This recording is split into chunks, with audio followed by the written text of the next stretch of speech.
Добрый день. Good morning.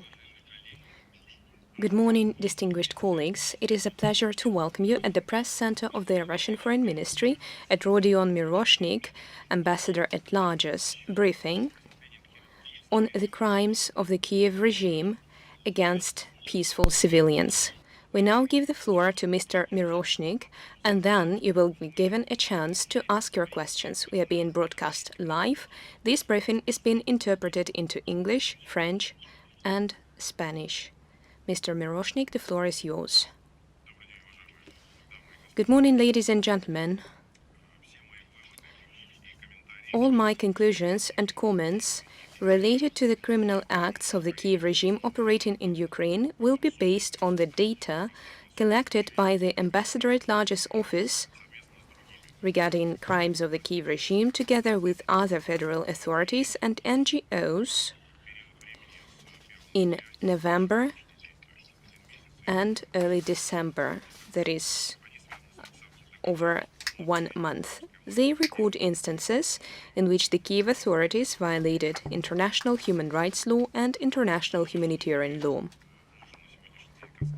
Our main conclusion is that, having suffered defeats and significant losses on the battlefield, Ukrainian armed groups, acting at the direction of their political authorities, are diverting their military capacities to attack civilians and civilian infrastructure. These facts have been documented in virtually all Russian regions adjacent to the line of contact or the Ukrainian border. The Kiev authorities are now trying to organize terrorist attacks against socially outstanding personalities, trying to influence the attitudes in the Russian society. In powerless rage, they are trying to attack to install their rule on the territory controlled by them. Our facts have been gathered throughout our activities. Let me start with the facts of the use of explosive weapons in violation of the international humanitarian law and the use of prohibited methods of war. The analysis of the strikes, the pattern of strikes, weapons used, and methods employed by the Ukrainian fighters allows us to confidently state that they kill and harm civilians, destroy civilian facilities and infrastructure deliberately, with a clear understanding of the consequences. These actions can be interpreted as criminal acts committed by the Kiev regime against civilians. The important point to emphasize here is that Ukrainian fighters kill civilians, attack hospitals and schools, employing skills taught to them by Western instructors. This education is paid for by Western taxpayers. The weapons are purchased with Western money that could have been used for the development of healthcare, social welfare, or fighting famine and looking for the cure to deadly illnesses. But this money is used to kill women, the elderly, to make their life unbearable.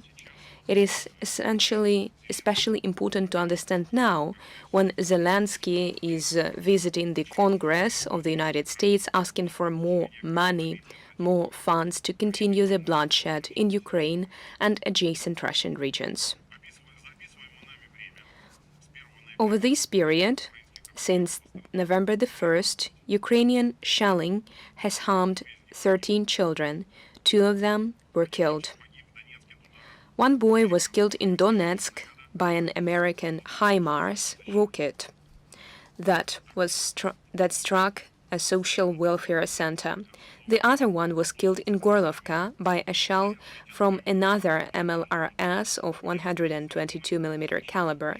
The shell landed directly in the room where the child was.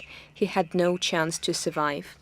According to our monitoring data for this period, Ukrainian shelling targeted civilians and civilian objects most frequently in the DPR, Belgorod, and Kherson regions. In just 1 month and 12 days, the Armed Forces of Ukraine, AFU, used more than 12,000 munitions of various caliber and modification to strike civilian facilities. The total number of civilians affected by Ukrainian shelling is about 250, with 1 in 5 of them killed. Unfortunately, these are not the final figures for the period since November the 1st. Once new data becomes available, these numbers are liable to increase. I have personally visited all Russian regions adjacent to the contact line and the Ukrainian border, and I can tell you what actions taken by the puppet Kiev regime are being taken against the civilian population. As a party to the Ottawa Convention on the Prohibition of the Use and Stockpiling of Anti-Personnel Mines, Ukraine is blatantly disregarding its obligations. Thousands of anti-personnel mines have been used and are being used by Ukrainian military units, ranging from the prohibited PMF-1 butterfly mines to other ones. 140 people have been harmed by them, including 10 children. 3 civilians have lost their lives following that.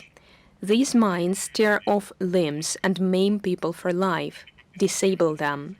After signing and ratifying the Ottawa Convention, Ukraine had received funds from the European Union to dispose of those mines.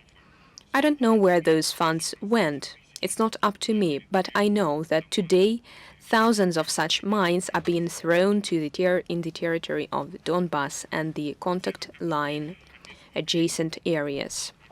Over this brief period that we are reviewing, the Kiev regime's armed groups have extensively used artillery shells, rockets, and long-range missiles packed with cluster bombs to shell Russian regions. Let me remind you that these munitions are banned in over 120 countries. As a result, civilians have been killed and wounded. Civilian sites have been contaminated by unexploded ordnance. A submunition from one such shelling of Donetsk rolled into a remote corner of a courtyard, only to be picked up by a child later. The child pulled a string, the munition exploded. The child's hands were torn off and he died from blood loss. No one knows how many children will suffer from such instances. The explosions of cluster munitions are very hard to forecast, and the United States of America provide many such weapons to Ukraine. Another innovation developed by Ukrainian fighters is hunting civilians with drones. Operators flying UAVs equipped with explosive objects track down civilians and drop munitions on them.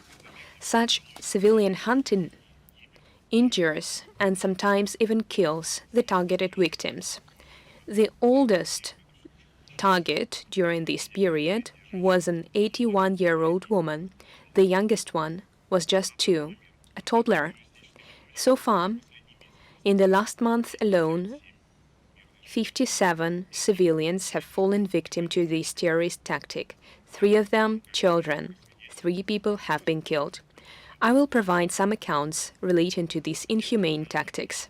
In the Kievsky district of Donetsk, 2 girls born in 2009 sustained wounds from a dropped fragmentation munition.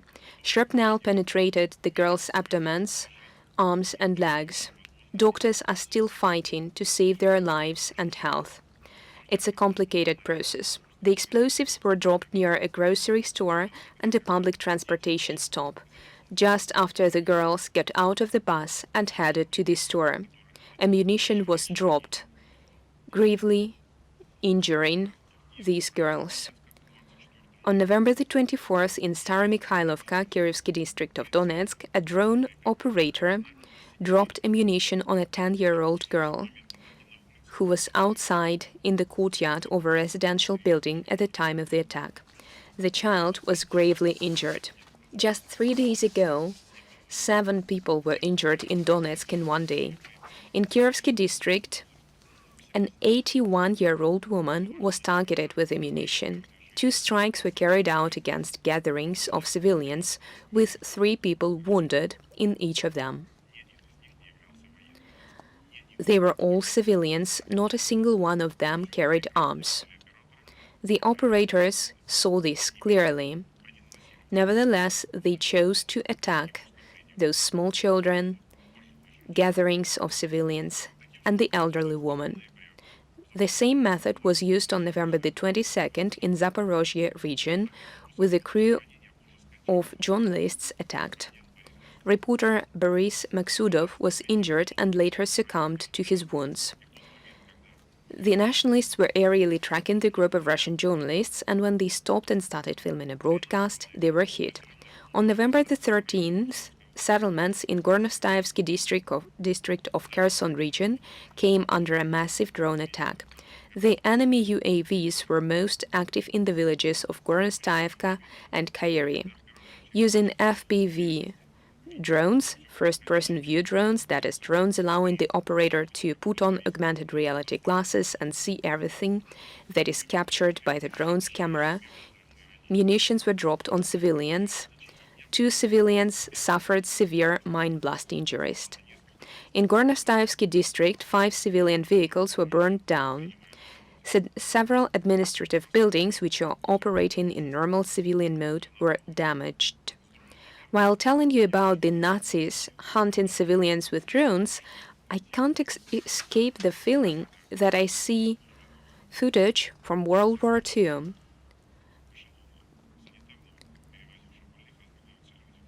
When civilians were fleeing from a bombed hospital train, with Luftwaffe aircraft chasing them and shooting them down.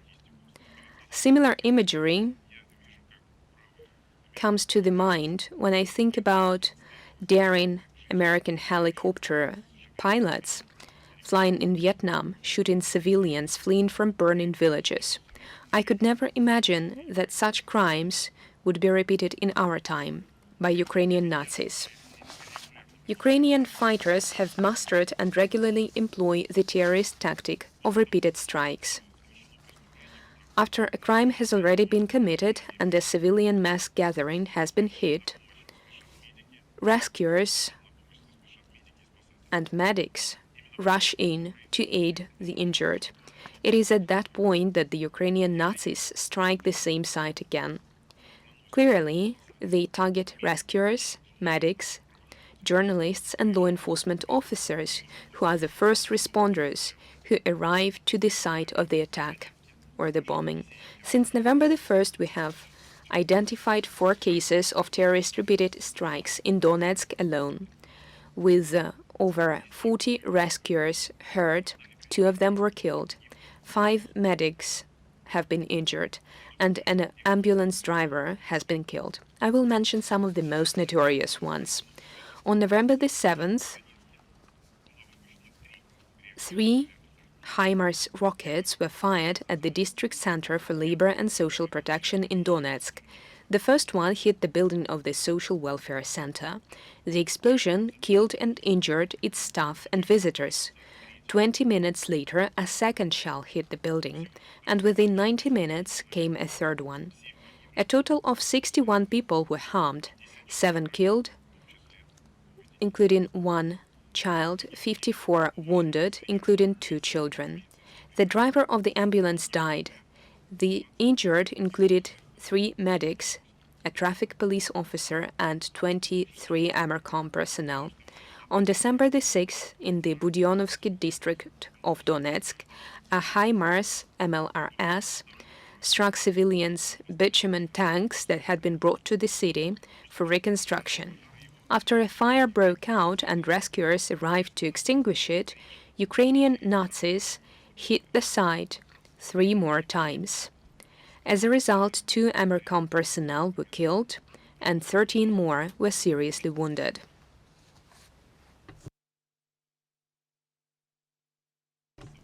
Long-range missiles and artillery strikes targeted places of mass gatherings of civilians and sites inhabited or frequented by peaceful civilians. These include municipal social welfare centers. At least 2 of them were attacked by the armed forces of Ukraine during this period, leaving dozens of people wounded or dead. Over that period, the AFU launched numerous blows against facilities enjoying international immunities, including hospitals, medical institutions, kindergartens, schools, institutions of higher learning. I will now cite data on just one day in the frontline city of Gorlovka in the Donetsk People's Republic. On a single day, on November the 23rd, Ukrainian fighters fired 19 rounds from Grad MLRS, artillery of 152 millimeters and 155 millimeters, including artillery with cluster warheads. The fire damaged the buildings of 2 local nurseries, number 51 and 134. The premises of the Gorlovka College of Technology and Service were damaged, and a shell hit the building of the Komsomolets Culture Palace. 8 apartment buildings were hit directly and sustained significant damage. Energy infrastructure also came under attack. This resulted in power outages of 25 transformer substations that, at a temperature of about 0 degrees Celsius, more than 3,700 households, 4 boiler houses, a school and a kindergarten were left without power supply. This is damaging for peaceful civilians. A woman born in 1983 was injured. And now I would like to tell you about something that constitutes a violation of the international humanitarian law, something that Ukraine is currently doing alone. Since November the 1st, the Kiev regime's government bodies have officially claimed responsibility for at least 3 terrorist attacks. On November the 8th, Mikhail Filiponenko, a member of the People's Council of the LPR, was blown up in his car, and on December the 6th, Oleg Popov, a former member of the People's Council of the LPR, was killed in a similar attack. On the same day, Ilya Kiva, a former member of the Verkhovna Rada, was shot dead. Criminal investigations have been initiated in all of these cases, but even preliminary data suggests that they have the hallmarks of extrajudicial killings claimed by the Kiev authorities, its secret services, its official government bodies. None of those men were active military personnel at the time of their deaths. They were civilians engaged in social activities, public activities, but they became targets of terrorist attacks perpetrated on the territory of the Russian Federation. Up until now, we have not heard any words of condemnation or concern about the lawlessness perpetrated by Kiev from representatives of Western states in international organizations, as they did when they devoted hundreds of hours of airtime and events to expressing concern about the fate and the state of health of the Berlin patient or any other foreign agent. But here it seems the terrorist attacks belong to the wrong system and deserve no condemnation. Nevertheless, all those involved in contracting, organizing, and carrying out the terrorist attacks will have to be held accountable. The Western states still have a chance to express their official attitude to the outright terrorist activities supported by Zelensky's regime in Kiev. The Ukrainian regime is consistently and tentatively committing an unprecedented act of abuse of the feelings and of millions of believers in Ukraine. It is trampling on the principles of freedom of religions and staging a medieval covenant to expel, ban, and humiliate the believers of Ukraine's largest religious organization, the canonical Ukrainian Orthodox Church. The possibility is a possibility to arbitrarily infringe on the freedom of conscience and religious is now legally enshrined in the law of Ukraine on October 19. It's also prescribed the amendments to the law of Ukraine on freedom of conscience and the religious organization of 1991. In particular, now, and I quote, the activity of religious organizations, the governing center of which is located outside Ukraine, in the state carrying out armed aggression against Ukraine is not allowed. End quote. And in order to establish subordination in canonical organizational matters to organizations of the aggressor state, the law prescribes religious expertise in the spirit of medieval Holy Inquisition. You are aware how the expertise is done in the territory of Ukraine under the pressure of the government. I understand that the constitution of Ukraine is a set of populist norms ignored by all branches of the Kiev regimes, and it contains the strange norm that everyone has the right to freedom of worldview and religion, where the word everyone has significant limitations, and the list of worldwide and religions is now in Ukraine approved by the office of President Zelensky. According to the Security Service of Ukraine, 70 criminal cases have been opened against the priest since February 2022. Of those caught under investigation, 16 are metropolitans of this confession. These are the shameful figures for the state that proclaims freedom of its religions and the recognized civilizational norms. Over the past several months, the Kiev authorities has distinguished themselves by authorizing through staged trials and sham coming together of communities, the seizure of dozens of Orthodox churches and the expulsion of Orthodox ministers and believers.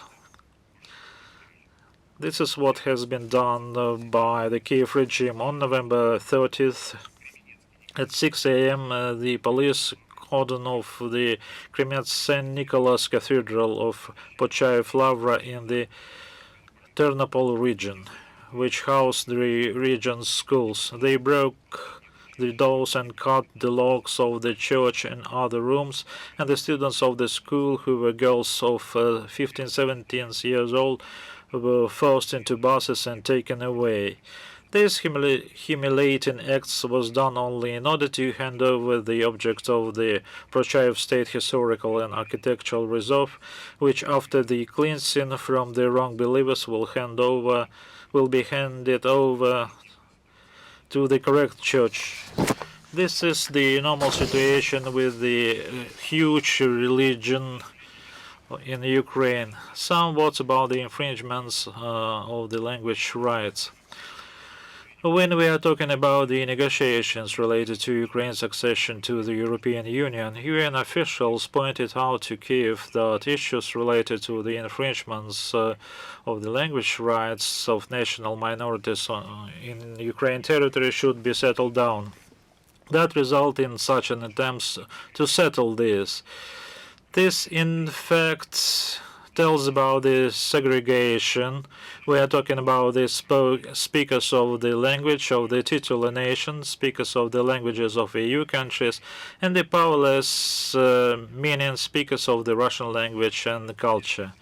Against this backdrop, Article 10 of the Ukrainian Constitution has a caricature character. In Ukraine, the free development, use and protection of Russian and other languages of national minorities of Ukraine is guaranteed. The use of languages in Ukraine is guaranteed by the Constitution of Ukraine and is enshrined by this law. No comments. All the directly involved, both the perpetrators and of the criminal orders, their commanders, and the political leadership should understand the main thing, that the responsibility for the crimes committed, both against Russian citizens and against the population of their own state, is inevitable. What exactly will be the judicial body that will name the perpetrators and determine their punishment will be decided when there is an immediate need to do so. There are already developments in this regard, and in due course, a legally verified and politically balanced decision will be taken on them. In the meanwhile, the war criminals who have committed crimes in the territory of Russia and against citizens of Russian Federation will be held accountable under the laws of the Russian Federation. Up to date, the investigative committee of Russia has already completed the investigation of 204 criminal cases against 314 Ukrainian military personnel who committed war crimes, of which 136 criminal cases have resulted in convictions of 173 persons. During this time, the Court of Donetsk People's Republic handed down 10 sentences to Ukrainian military personnel who received prison terms ranging from 70 years to life imprisonment for murder of civilians and cruel treatment of prisoners of war. There are some of them. A marine sniper was sentenced to life imprisonment when he and his fellow soldiers took up a position in an apartment building in Mariupol, and on the orders of his commander, he simply shot 3 unarmed men who were moving past. He fired at least 20 shots, killing the civilians. A day later, he did the same thing to another civilian resident of Mariupol who was passing by. He was sentenced to 30 years. In March 2022, a Marine platoon commander was sentenced. Also in March 2022, he shot 3 civilians on the premises of Mariupol Higher Metallurgical Vocational School, having previously beaten them. Another civilian was killed with a Kalashnikov assault rifle on the territory of kindergarten in Mariupol. Another battalion commander of Ukrainian forces is now awaiting for a court decision for having ordered his subordinates in the vicinity of Mariupol's Ilyich Iron and Steel Works to take 8 civilians into the courtyard and shot them, whom he simply suspected for favoring ransom. Briefly saying, as a result of this briefing, we try to demonstrate some incidents of the totalitarian criminal activities of Kiev regime. Now we see the spreading of Kiev regime as a cancer tumor which has eliminated everything valuable in the life of Ukrainian people. The Zelensky regime, is trying to eliminate all the basics of the life of the Ukrainian people. Ukrainian Orthodox religious, Russian language as interethnic language, cultural heritage in terms of arts, national ethnic traditions, and monuments. The forthcoming generation will prosecute this regime who put this nation on the brink of survival while stamping upon the human values and while using the skills handed over by the Western instructors. We provided these details and information and data which we collected over these weeks. In the future, we will also provide additional information about the crimes which are proclaimed by the Western handlers as unmotivated and unverified information. And this information will be dedicated to the crimes against civilians and civilian infrastructure and facilities. That will be presented at the future briefings. This is what I wanted to say just right now. So let's move to the questions. The voice of the fatherland. Good morning. Vladimir Putin observed a minute of silence in memory of our fallen soldiers in Ukraine, and he said that our battle for sovereignty, for justice, is of a national liberation nature. If we are trying to liberate ourselves when we were subject to this slavery, and what is the Ukraine role in this? I believe we still are to get the political and historical assessments, and the fate of our people as the part of the big Russian family are quite tragic. What is going on in the territory of new regions and in territory of Ukraine? This is a liberation war, in which we have been drawn in, and we are fighting in order to liberate those in these territories and those that are prosecuted in these regions and in the territory of Ukraine. This is a puppet regime, and they are hardly linked with the Ukrainian people, which is on the brink of survival. And in order to liberate this and save the Russian culture and those Russian people living in the territory of Ukraine, we need to bring this into adequate state. I mean, the things that are now in the territory of Ukraine, which is governed by the puppet regime, by the West.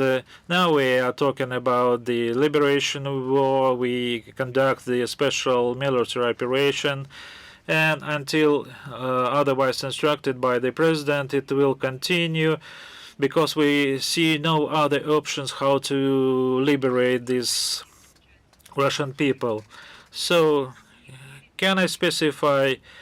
Can we regard Ukraine as the victim of Western actions? The Ukrainian people is the victim of all the acts committed by the regime, because no authorities since 1991 have never managed to bring this nation so close to the brink of extinction.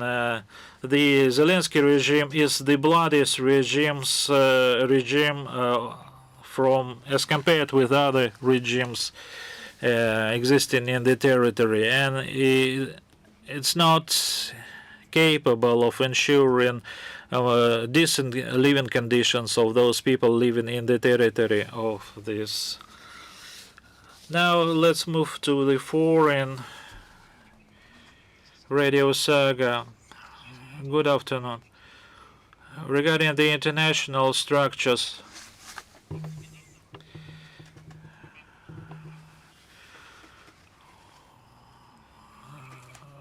I mean the Human Rights Watch, humanitarian organizations, are there real chances? Yes, I can hear you, but I can't tell what you're saying. So my question is that international structures like international courts, human rights organizations, do they have chances that they will consider the crimes in Ukraine, and is there any progress in this direction? We have to state a number of things that's in several international organizations which initially were set up to protect human rights, humanitarian laws, which are under the pressure of the Western countries, are turned into the propaganda structures. Of course, we can hardly expect that we can have something tangible in terms of reaction to the crimes of the Kiev regime. In this case, we are talking about the use of these organizations to move forward our positions, and we understand that under the pressure of Western countries, no sanctions making the Kiev regime follow the principles of the whole number of international organizations can hardly be attained.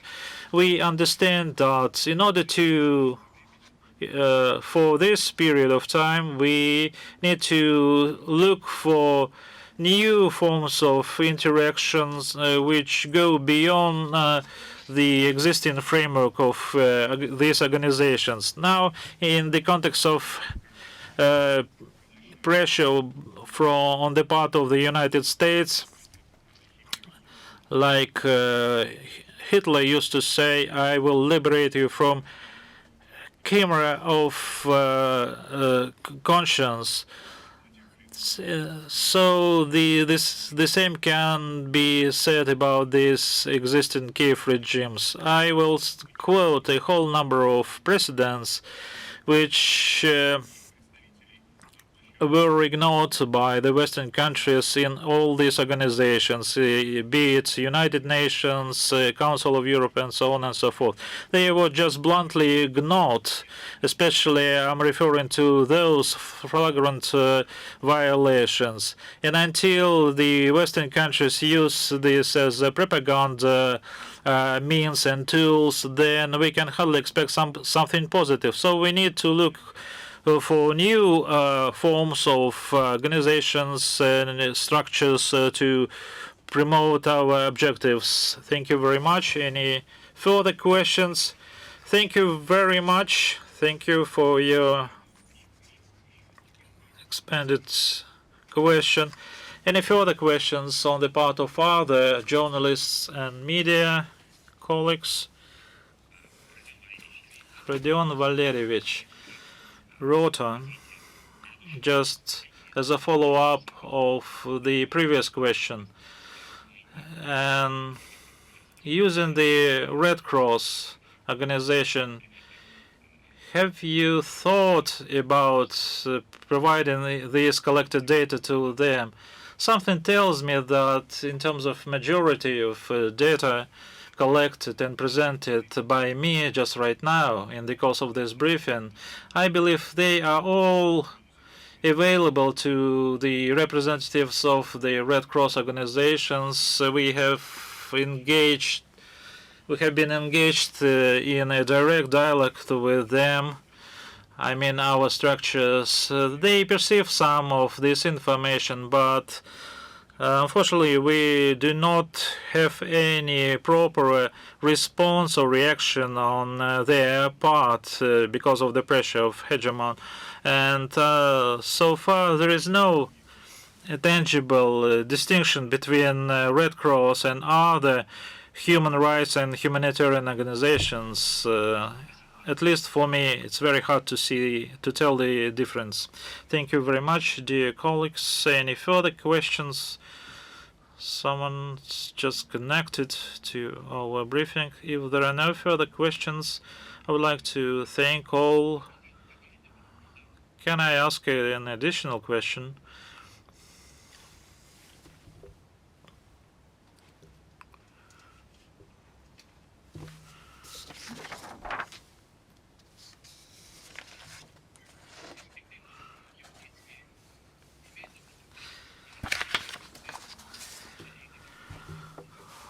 So, any jurisdiction of the BRICS countries in this regard sound as very poor. I can't give you an unequivocal answer, but your idea is rather correct and has some ground under it. There is a number of organizations that were created in the binary framework of the world, which was based on the equilibrium between two centers of power. Right now, the United States is trying to monopolize the role of the hegemon, and they are no longer operationable. And we need new platforms. What platforms these are going to be is not something I can speculate on, because it is subject to negotiations and discussions in international organizations, many of whose members are concerned with the current events when certain actors and players are ignored in the geopolitical space. Therefore, your question is very much on our agenda, but it is something that should be discussed in detail and negotiated on between the interested parties. Thank you. Thank you. Dear colleagues, members of the press, do you have any other questions? Apparently there are none. That will be the end of our briefing. Thank you for your participation and your questions.